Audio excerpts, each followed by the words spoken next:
Hi everybody, and thank you so much for clicking on this video. My name is Shari and welcome to my YouTube channel. If you visited my channel before or if you're new here, thank you so much. I'm so happy that you stopped by to spend a little bit of time with me. I really appreciate you. So in this video, I'll be showing you how I apply my makeup. I am a woman of a certain age and I have a couple of friends that have been asking about my makeup application. And so I'll be walking you through that process in this video. So a disclaimer, I am not a makeup artist by any stretch of the imagination. I have learned what I've learned over the years, just trying things out, watching videos here and there. And while I am not a makeup artist, I am definitely a makeup enthusiast, especially when it comes to luxury makeup. So I hope if this topic resonates with you, that you'll keep watching and see how I turn this into this. So after I've cleansed my skin and applied all of my skincare, it's then time to apply my primer and sunscreen. Now, if you're an OG, old girl like me, and you learned to apply makeup many moons ago, primer may not have even been a thing then. The great thing about primer is that it basically smooths the skin and makes for a smoother canvas on which to apply your foundation and all of your makeup. What I like to do is actually mix my primer with my sunscreen, and I'll do that on the back of my hand, so I'm going to go ahead and do that now. My favorite primer is by McGrath. By the way, I'm not going to take the time in this video to showcase every product I'm using. Every product that I'm mentioning will be down in the description with links to where you can get them. So basically, this is a brand new situation because I actually emptied out my first one. I love it that much. And then I'll basically apply a dollop of the primer to the back of my hand along with my sunscreen. And the sunscreen that I happen to like is the Unseen Sunscreen in SPF 40 by Supergoop. This is actually on its way out as well. I can thank my mom for having a backup of that. I just applied a little bit too much of the sunscreen, but basically I apply a dollop of each to the back of my hand, and then I start spreading it on my face.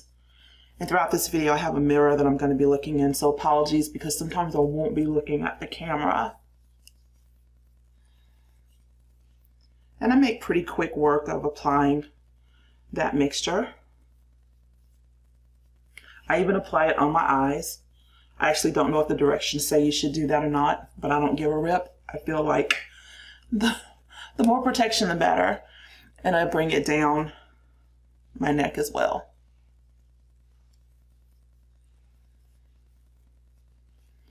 Now, once I've applied my primer / sunscreen mixture, I tend to try to wait like a minute or so, and then I start applying my foundation. Now, some things I want to mention about foundation before I apply mine, and that is, if you are a woman of a certain age, as am I, you know, one of the things I've learned as my skin has matured is that heavier foundations that provide like full coverage, my skin doesn't tend to like that. They tend to sit on top of my skin. And my goal with my skin is that my skin actually shows through. So I prefer more lightweight foundations that are almost runny, that provide light to medium coverage. I prefer medium coverage, and that enables my skin to continue to show through the product. I prefer that because as you age, you may have texture on your skin, and less is more. So I like to use the Shiseido foundation. Now, there are a few ways, obviously, to apply foundation. You can apply foundation with your fingers, which is what I did most of my life. You could use a beauty blender that's been dampened, or you could use a makeup brush. I will say of all three options, the beauty blender application to me is the most flawless because it enables the foundation to just, or enables you to press that foundation into your skin. However, it's a sponge, so it's going to soak up some of your product. So if you're using a high-end foundation and you don't want to waste product, I probably wouldn't recommend using a sponge. Anywho, so basically what I'll do is just sort of take some of the foundation, dab it around my face. And apologies because there are dings going off because my computer is also sitting in front of me. And apparently I'm getting emails on New Year's Eve. So just take the beauty blender or whatever sponge or your brush and just blend that product into the skin.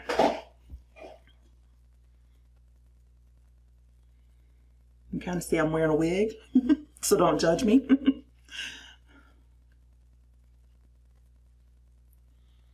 The thing I find when I use my fingers or even a makeup brush sometimes, and really depending on the brush, what ends up happening is the foundation streaks. And I'm really not interested in that. So the good thing about using a more liquidy foundation too is that you can build it, you know, and so you want to also put foundation on your neck so that your face is the same color as your neck. My ears are kind of much lighter than my face. And I'm not going to go in with crazy super coverage for this video. But that's basically what I do for foundation. When I'm done with my foundation though, the next thing that I want to do is immediately go in with my concealer. Again, if you're an OG like me, back in the day, when you learn to apply makeup, you know, concealer was primarily used for covering blemishes, but I'm here to tell you concealer is so much more. I, as with foundation, like to use a really lightweight, almost runny concealer, or just something very light so it, again, just sort of melds more easily into my skin and doesn't just sit on top of my skin. I'm actually going to be using the Shiseido concealer. They have more than one. Again, I'm going to denote in the description which one this is. Now, if you go watch a YouTube video by someone who's on the younger side of the age spectrum, you're going to notice that a lot of times they'll actually apply their concealer in this V shape and they'll just totally coat this whole section of their face. I'm not down for that. With more mature skin, again, less is more. So what I like to do is actually take the little wand and I'll go into that divot. I keep calling it a divot. I go into that sort of deep depression that I have under each of my eyes. I'll come here right up under my eyelid. That's not my eyelid, up under my eye. And then I'll add some concealer on top of my eyes where I have darkness. And I can blend this out with my finger or I can blend it out with a concealer brush. I like to use the Hourglass concealer brush.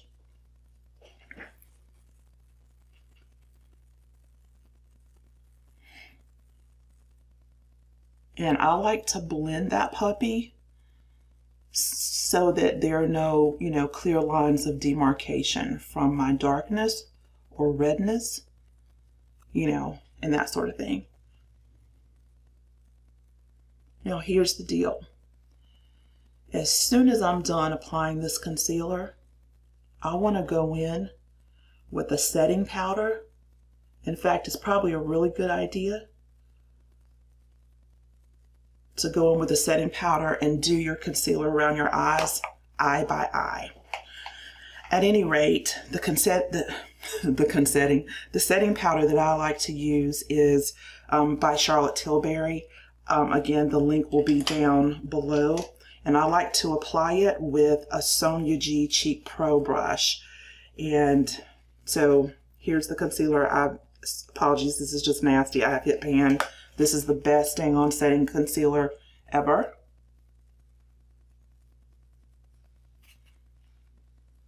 And what I mean by setting it, if I haven't said this already, is you want to set your concealer, especially if you're a woman of a certain age, or if you have texture on your skin, so that concealer does not crease or crack, because it will if you don't set it.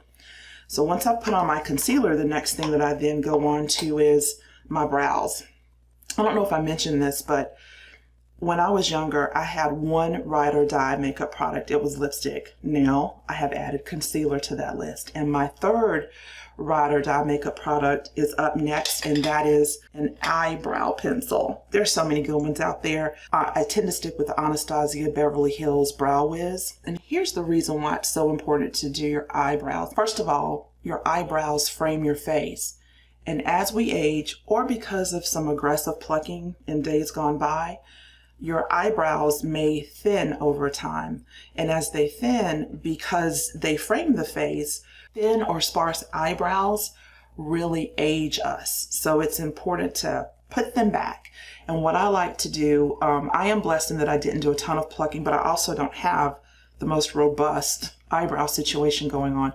But I just take my Brow Wiz, and let me be clear and say, as a reminder, I am not a makeup expert, just an enthusiast. But what I do is I like to take my Brow Wiz, and I don't even know why I'm holding it this way for this video. I'm in a cramped little space here, so please forgive me and bear with. I'm just trying to add some strokes to kind of fill in and give the illusion that I have a few more hairs than I actually do. And where I'm actually missing a tail over here, I'm actually kind of drawing that puppy in. And I want to make it thinner at the end. So sometimes I'll kind of pinch it like so. So now let me do the other one. Same kind of deal. I'm going to go in, sort of add some strokes to the hairs I have. Keep going. And I don't want to sort of draw a U. I like to pull my brow on the edge out away from my eye, like so. And so once you've added your eyebrow situation, lock it in with some type of clear gel. Anastasia Beverly Hills makes a clear gel. And the reason I say that you want to do that is because these puppies will rub off. And none of us wants to roam the earth with a half brow. Now, let me back up unless you want to. If you want to each his own. This tube is so old. I don't even know if there's anything coming out of this guy. But for the purposes of this little tutorial, and I say tutorial in quotes in a big way, just to lock it in. All right. So once my brows are done, I then like to go in with eyeshadow. I'm actually going to be using a new eyeshadow from VISEART. I've heard some people say that you don't pronounce the T in VISEART, that it's VISEART. I don't know which it is, but I think it's a French makeup house. They have exquisite eyeshadows. This little baby palette is new to me, and it has actually my favorite colors. I like warm tones, warm browns, peaches, and that sort of thing. So I go in with eyeshadow next. A few things I want to mention about eyeshadow and more mature skin, and that is, again, as we age, our arch enemy, gravity, is constantly pulling our eyes down, and that makes for additional skin on the eyes. That can make for more texture on the eyes, and it can also put you in a situation if you're happening to use super shiny eyeshadows like chromes, eyeshadows with glitter, just super shimmery eyeshadows. It can accentuate that texture on your eyes. So I try to steer clear of super shiny or super shimmery chrome type eyeshadows. I can't pull that off. What I tend to prefer are matte eyeshadows that are creamy, not dusty, but creamy, as well as eyeshadows that have shimmer on them, but I only put the shimmer part on the inner part, maybe the first half of my lid to the first 2/3 of my lid. And so what I like to do is I start with laying down what a lot of people refer to as a transition shade. And a transition shade is basically a shade that is really close to my skin tone. And what that does is sort of like laying down a base over my eyes, and it enables me to blend other eyeshadows into it. more easily. But I also choose a transition shade for its color because I want that color, of course, to be part of my look. I don't know if that makes sense. If you have any questions, please shoot me a comment down below. So what I like to do is take a fluffy brush, and I'm actually using Wayne Goss's number 16 brush. I have been using this brush for years, by the way. I'm going to do a totally separate video on makeup brushes. My first foray into Japanese handmade brushes was in purchasing Wayne Goss's brushes from Beautylish years ago, and I'm here to tell you they last a good long time, and they're just really, really good. Anywho, onto the application. So the way I like to apply my eyeshadow is first I lay down my transition shade, and I basically, it's a good idea too, especially if you have hooded eyes, to look down into a mirror when you're applying. So I'm actually doing that. And you want to make sure you're using a really soft brush. If you're using a brush, I prefer a brush now. When I was younger, I used to apply my eye makeup with my fingers. I have no idea how I did that, and frankly, I'm sure it wasn't good looking. I'm just being honest. But what I do is I like to lay down my transition shade. I pretty much put it all over my eye except the very top part near my brow. I do that on both sides. And guys, this video is going to be longer than I wanted it to be, so I may split it up. Again, I'm using the Wayne Goss number 16, and it's just super soft and quite fluffy, and I'm just laying down a really nice eyeshadow that looks good against my skin tone and so forth. So that's the first thing I do. Then what I will do is I will go take sort of like a packing brush, like this little brush here that's kind of short, to now laying down eyeshadow in the outer corner of my eye using this deeper shade. And I like to use a smaller brush so I can control what I'm doing because I don't want too much. That's just my preference. Another thing to always do with eyeshadow, especially when you're working with a matte, which this is to shake off the excess before applying. And again, I'm kind of looking down. I'm just trying to hit that outer edge. I'm sure everyone's probably seen those little eyeshadow charts, you know, of how to apply eyeshadow and, you know, applying the outer corner of your eye. That's not the best application, but blending can fix that. So I'm going to do the other one, tap off the excess. This is a Sonia G brush, if I didn't mention it, and Sonia G also makes fabulous brushes. Handmade Japanese brushes. I'm here to tell you, if you have budget to afford those puppies, and you haven't tried them, do. So I try to lay down that outer corner, and then what I'll do is I'll take a smaller brush. This is actually a Sonia G brush as well. Notice that this one's much smaller than this guy. And what I'll do with this brush is I will then go either take the transition shade I used or the darker shade I used and bring it underneath my eye and connect it. I'm actually going to go with the transition shade. I just feel more comfortable in trying to do a video with adding a lighter shade. Every now and then when I, you know, feel a little badass, I actually might go in and use a deeper shade. But for this video, I don't want to do that. So now what I want to do is I want to blend. So I've got an extra brush here that's clean. This is actually a Wayne Goss number 18 brush. I'm just going to try to soften my edge situation over here. He got a little bit out of control. So a clean blending brush is a great thing to have on hand. And you'll notice that my eyes are in no way symmetric. This eye actually has a rebuilt retina in it, and it doesn't open all the way. So, which is why I like to wear my hair on this side. But anyway, kind of blend, soften the edge. Then what I like to do, and I don't know if I have an extra brush in here, so we may be doing this with our fingers. I then like to take a shimmery shade like this one here, and I'll take it with my ring finger or a brush, and I will kind of apply it to my eyelid.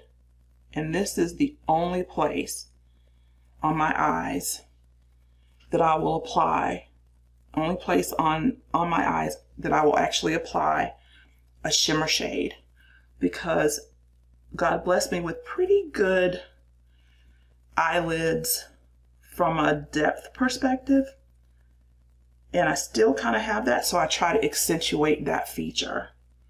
Now, if you don't have, but my eyes are also becoming hooded, so if you have hooded eyes, it's okay, it's all good.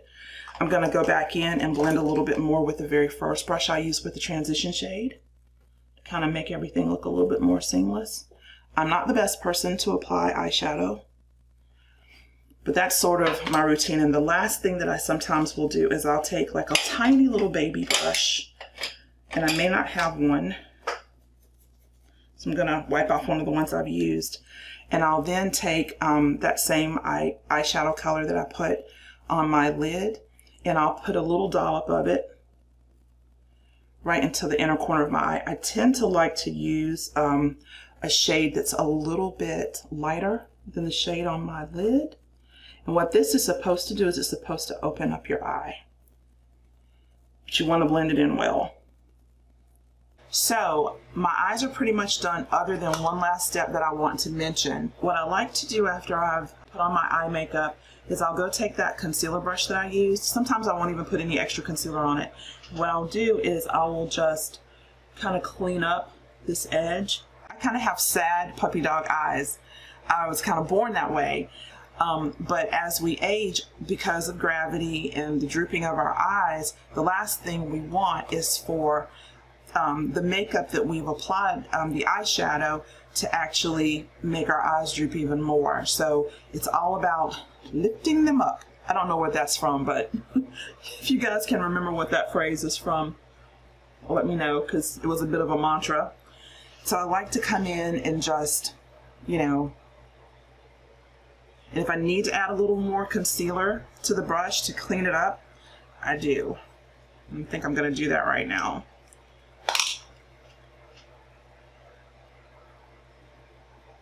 And if it ends up making a harsh line in this area, don't worry about it. Just go grab your blending brush from your eyeshadow and just blend a little bit more so it doesn't look like such a harsh line if you don't want it like that. Okay, so that's that part. Now once I've done my eyeshadow, I then go into contouring. Now again, if you're an OG like me, and I'm sorry guys, I keep looking into the viewfinder and not into the lens, so in this video I'm like all over the place, but I will get better. Okay, so if you're an OG like me and you learned to apply your makeup back in the day, you may not know very much about contouring. So I want to talk a little bit about contouring if you wish to go down that path. As I understand it, contouring is basically the process by which you add dimension to your face, and you're going to use shadows and lights to do that. And that means you're going to be using, for the shadows, products that are a little bit darker than your skin, and for the light, products that are lighter than your skin. And what that does, it basically just enables your face not to look so flat. And so let's talk about shadow first. Now, shadow is created by adding a contour product or a cool bronzer to certain parts of your skin.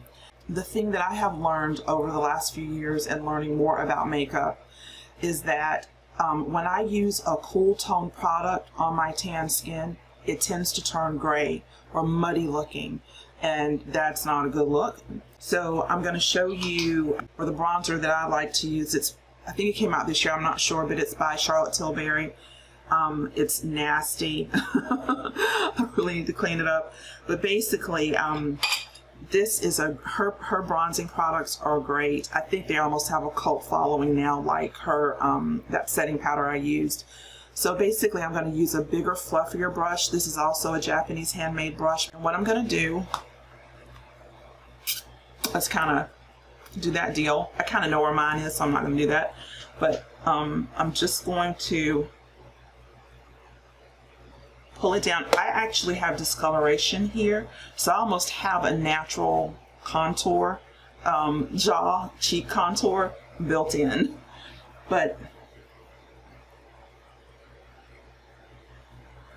And the reason I love using this color is because this is not the warmest bronzer, and it's almost the same color as my skin. It's forgiving, I guess is what I want to say.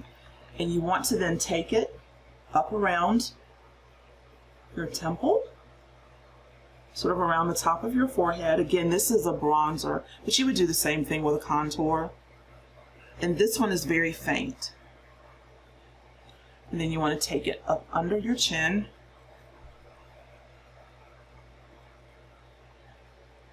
And my hair is just blowing in the wind. But I will say I'm not sweating anymore, so that's really good.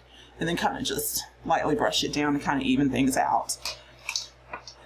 So that's contouring around the face. And this didn't come through very deeply, so I'm going to add a little bit more.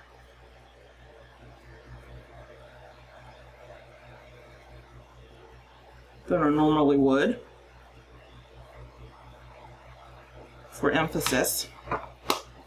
Once I've done that, I sometimes will contour my nose.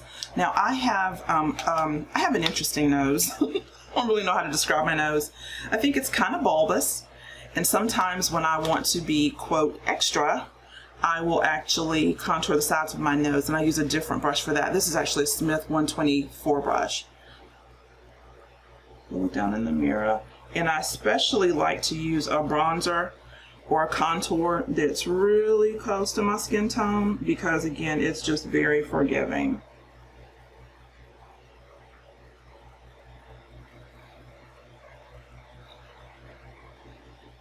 And then I will, and the reason I'm not going into detail about how I'm contouring my nose is because every nose is different. And so the way I contour my nose is going to be different than the way someone who has a narrower nose or a wider nose may contour. The one thing I will say is to sort of bring everything together. If you're going to contour your nose, brush it up into your brow, so there's like a seamless situation going on there. Okay? And then what you want to do is, I tend to like to just do it with my finger. I'll take my finger and kind of blend it in on the sides. And with my hair blowing in my face, it's really hard to see what I got going on. In fact, let me stop my little fan for a minute. Okay. So I'll kind of blend that out a little bit. We're still on the topic of contouring, and we talked about contouring involves adding shadows and light to your face. So we've added some shadow situation, and we're going to blend this in better in a while. But now we want to talk about adding light, and you add light by adding a highlighter. I want to talk a little bit about highlights or highlighters on more mature skin. I mentioned that we are adding shadows and light to the skin so that we can add dimension to the face, right? So the darker colors you add will make those parts of your face sort of shrink back or pull back, and when you add light, that's gonna come forward. And because of that, when you add highlighter, you want to add highlighter to the highest parts of your face. So you're going to be adding highlighter to the tops of your cheekbones and kind of blend it out off into your hairline. I tend to add highlighter sort of in a V shape, but very well blended at the top of my forehead. I'll add highlighter on my chin and on the tip of my nose, because that's where light tends to bounce off of my face. And so I want to accentuate that so that that comes forward, and so that the shadow that I've added with the bronzer, the cool bronzer, kind of recedes, and it just, you know, my face looks more sculpted, or at least that's the goal. So when you talk about adding a highlighter to more mature skin that may have texture, one of the things you certainly want to avoid is you want to avoid heavy highlighters that have glitter in them. You want to work with a highlighter that doesn't have glitter or has very finely, or is made of a very finely milled powders and so forth. So you end up looking like your skin is glowing from within versus you have streaks of product on your face. And this Givenchy highlighter, to me, lives up to that. So I like to apply my highlighter, because I only want a little bit. I apply it with a squirrel hairbrush. And so what I want to do is very finely, and it's picking up a lot, or it looks like it is, but then I want to, again, apply it. I'm going to look in my mirror, not the camera. to the top of my cheekbone. And I don't want to stop there. I want to blend it out over off to the side of my face. I'm going to handle the other side. Cheekbones and off to the side. I also want to apply it to my forehead, but not all over my forehead, just sort of at the top. And it might be going on a little wild right now because I've been sweating, but I'm going to blend it out really well. Also my chin, because we're trying to pull out the areas and bring forward the areas that I'm actually highlighting. I'm looking in the viewfinder again. God bless me. God bless us, everyone. And then I like to add a little bit of highlighter on the tip of my nose. I haven't yet gotten accustomed to adding it to all of my nose, so I add it to the tip. So once you've done that, you've got your shade and light situation down, you can go in with your blush. I want to also talk a little bit about blush on mature skin. Blush is probably one of the easier things that I'm going to talk about, but I do want to mention a few things for your consideration. Again, if you have texture on your skin, you might want to consider using a cream blush so that it melds into the skin rather than giving the appearance that it's sitting on top of the skin. My favorite blush that I have been wearing out, and oh my gosh, here's another product that I really need to clean up that looks just a little nasty, is the, this is Chanel Jouer Contrast Blush. I think this is the shade Evening Beige is what it is. And I love it. I use it just about every day. And I thought I had a blush brush in here, but apparently I didn't, so I'm just going to use this little highlighter brush. Wipe it on my pants because I'm not an extra girl at all. Anyway, and so then I'm going to apply this in my mirror. Just put it on. Oh, so one of the things I want to mention before I apply this puppy though is this. With more mature skin, again, gravity, our anti-friend, you want to, of course, put blush on your cheeks, to find your cheeks, but what you want to do is lift that application up. And it's okay to just put your blush right on top of your highlighter. I want to say I learned that trick in a video that Wayne Goss did. His videos are great. So don't go out. Well, it depends on your face shape, so I shouldn't say that. But I would just recommend pulling your blush up. And if it goes over your highlighter, groovy. It's all good. Now this side of my face is very resistant. I keep trying to apply blush and it looks like nothing's happening. I also might need some dinner. Okay, so that is the blush situation. And then once I apply my blush, what I like to do is go ahead and pull my whole face together. And I do that by adding face powder. Now here's the deal on face powder. I don't love face powder. I don't love face powder at all. However, but I have combination oily skin and I get super oily on my nose, and face powder does sort of help keep that tone down to some degree. The thing that I would say on more mature skin is make sure you are using a very finely milled face powder. There are lots of good ones on the market. I'll put a few in the description below. I'll certainly put the one that I'm using. This is actually, I think, am I telling the truth? Yeah, this is actually a Shiseido powder. And I love this one because it actually has this net. And when you put your brush in it, it actually just picks up the amount of product that you need. Shake off your brush, and then you just go to work. But it keeps it from being all messy like a lot of other loose powders. So then what you want to do is you want to just, I put it all over my dang on face, over everything. And I have to tell you a story about using these Japanese squirrel hair brushes. So a few months ago, I finally completed my Chikuhodo Z series series set, and so then I got in the set there are a couple of powder brushes that come with it. This is or sorry, within the series, there are a couple of powder brushes. I have both of them. Didn't even realize I had both of them. God help me. Anyway, and I was trying it out. So I was like, okay, we'll put on some powder. And I thought, okay, let's see if we can, let's just spend some time buffing. Guys, I'm here to tell you. I don't know what it's going to look like in this video, but I'm going to tell you. I had a meeting not too long after I applied my makeup that day. And all I can say is, when I put myself on video, I could not believe what my face looked like. So even if I don't use a powder, I will always go in and use a powder brush to just buff everything in. I feel like I didn't do a great job over here on this side. Again, I'm not a makeup artist, so don't come for me. But, but definitely take that extra step after you put everything on your face to just blend it. Do away with any harsh lines and pull that puppy together. Now, once you've done that, you are ready for my third and fourth ride or die products. And those happen to be lip liner and lipsticks. Need to share a little information about lip liners on our beautiful mature skin.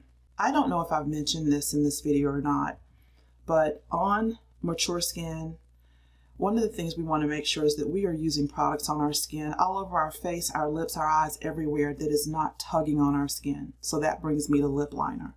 You want to make sure you're using a lip liner that goes on, that the application is creamy, but that it dries down or sets down so that it is not feathering outside of your lip. Another thing I want to mention is that, you know, as we age, our lips get smaller. Now, depending on your personal preference, you might be okay with that. I myself am not. I wish my lips were more full and luscious, but I am not into painting on lips on my face. And I know that Kylie Jenner made overlining a thing. I use a different technique that is similar to overlining, and so I'm just going to share it with you. I kind of call it onlining. I've never really heard anybody refer to it as that, so I don't know, you know, maybe I need to trademark it, but anyway. And what that means is when I apply my lip liner, instead of applying my lip liner within that vermilion zone, I apply my lip liner on it. I apply my lip liner on that vermilion zone. So what I do, and I'm using a really nice lip liner that frankly costs a lot of money, and I only buy it, God bless me, when it's on sale at Neiman Marcus. And it will be in the description. And let me stop talking. I don't know why I'm trying to talk and put on lip liner. That's insane. My lips are also not symmetric. So another good thing about lining your lips is that you can make them symmetric. I'm actually doing a little bit of overlining down here because of this side of my lip is not as full underneath as this side. I'm going to go back up to the top and hit that zone again. I don't think I did a very good job on the first pass. So now that I have onlined my lips, what I then do is apply my lipstick. And where is it? Okay. So before I apply my lipstick, a word for my OGs on lipstick.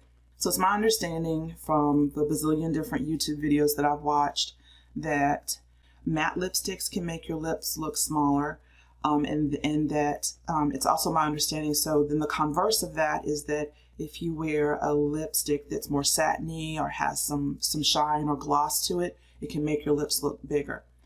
I myself cannot stand the way that those products look on my lips. I think that I always end up looking like I just finished a bucket of chicken. It's not the aesthetic that I'm going for. So my entire adult life, all I've ever worn is a matte lipstick. And to me, the very best matte lipsticks in the game are made by Lisa Eldridge. They are phenomenal. And if you can get your hands on some of them, great. But I also have had success with using Charlotte Tilbury's matte lipsticks. And I just recently purchased my first Gucci matte lipstick, and I really liked it. Now that I've shared that, I like to put on my lipstick. This is actually a Lisa Eldridge lipstick. This is in the shade Affair, which is a new shade that she came out when she released her lipsticks a month or so ago.